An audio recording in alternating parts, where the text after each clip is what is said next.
कहना कि इंद्रदेव ने ऋषि गौतम की पत्नी अहिल्या के साथ बलात्कार किया, उसका अपहरण किया, उसका दहन क्यों नहीं? राजा पांडु ने माद्री के साथ बलात्कार किया, उसका दहन क्यों नहीं?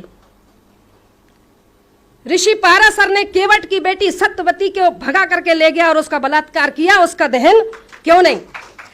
बृहस्पति की पत्नी तारा का हरण वन मंत्री चंद्र ने किया। ये मैं नहीं कह रही हूं, उनके धर्मशास्त्र कह रहे जो उनके बाप दादों ने लिखे। तो वन मंत्री चंद्र ने अपहरण कर बलात्कार किया, उसका दहन क्यों नहीं? ब्रह्मा ने अपनी पुत्री सरस्वती का अपहरण किया, बलात्कार किया, उससे बेटी पैदा करी, उसका दहन क्यों नहीं? राजा नरक की रानियों के साथ कृष्ण ने जबरदस्ती विवाह किया, उसका भी तो दहन होना चाहिए ना। कृष्ण ने स्वयं की बहन सुभद्रा का अपहरण किया, उसका भी दहन होना चाहिए। कृष्ण, अब आप सोचते होंगे कृष्ण और राधा का संबंध क्या है? राधा कृष्ण की मामी है, उनके धर्म के अनुसार अगर कोई भांजा मामी के साथ रंग रलियां मनाएगा तो क्या कोई छोड़ेगा? उसका भी दहन होना चाहिए। इसी तरह भीष्म पितामह, महाभारत में भीष्म पिता ने अंबे अंबालिका का अपहरण किया, तीन लड़कियों का अपहरण किया, अंबे, अंबा, अंबालिका, उसका भी दहन करो।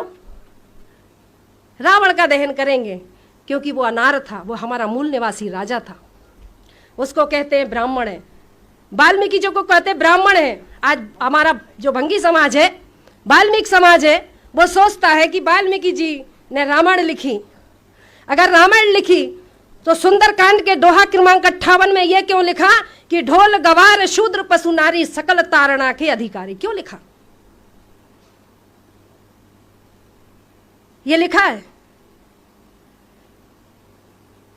ब्राह्मण जितने भी हमारे देश में आक्रांता आए, सबने भाषा के नाम पर बेवकूफ बनाया।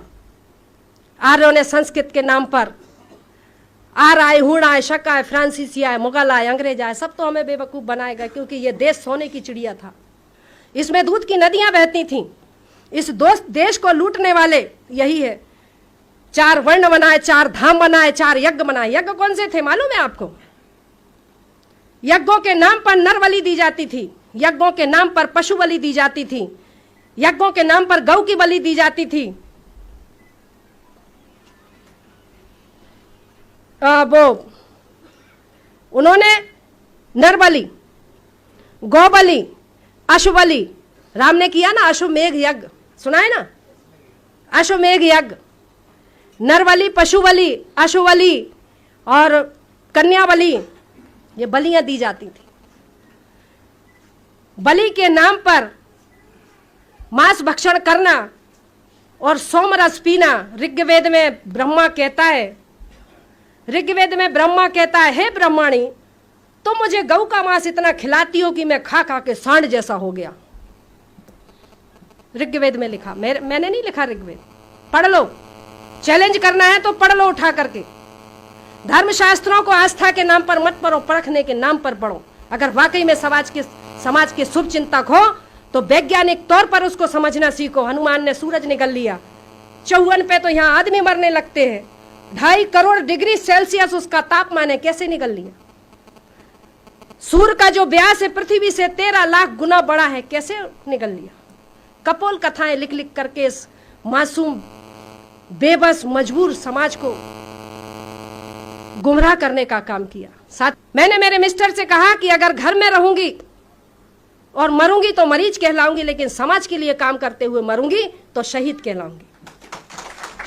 आज समाज के लिए काम करने का, समाज को, ये अधिकार वंचित समाज को जागरूक करने का मैं काम करती हूं। अभी आपने देखा होगा आदिवासियों ने, हमारा आदिवासी समाज ने रावण दहन के पुतले का विरोध किया। एक भी सफोला बाहर निकला? देखा आपने? चुटैया वाला निकला बाहर? नहीं निकला। रावण का दहन क्यों? जब रावण के दहन के लिए जब पूरे भारत में आवेदन लग गए तो एक भी सांप बाहर नहीं निकला कि नहीं रावण का दहन क्यों नहीं करने दोगे? क्योंकि वो जानते हैं कि अगर रावण के दहन पर अगर हमने प्रतिबंध लगा, मतलब उसको खोलने की बात करी तो मैं भी कमजोर नहीं हूं। मेरा सवाल पहले से ही मैंने तैयार करके रखे। मैंने सभी संगठनों को लिख करके दे दिया कि अगर आपके ऊपर कोई डबल FIR करता है कि रावण के दहन होना चाहिए, तो मैंने कहा सबसे पहले उससे पूछना कि अगर रावण का दहन एक स्त्री के हरण के लिए किया जाता है तो सबसे पहला अदालत में जजों के सामने, हाई कोर्ट का जज हो या सुप्रीम कोर्ट का जज हो, कहना कि इंद्रदेव ने ऋषि गौतम की पत्नी अहिल्या के साथ बलात्कार किया, उसका अपहरण किया, उसका दहन क्यों नहीं? ब्रह्मा ने अपनी पुत्री सरस्वती का अपहरण किया, बलात्कार किया, उससे बेटी पैदा करी, उसका दहन क्यों नहीं?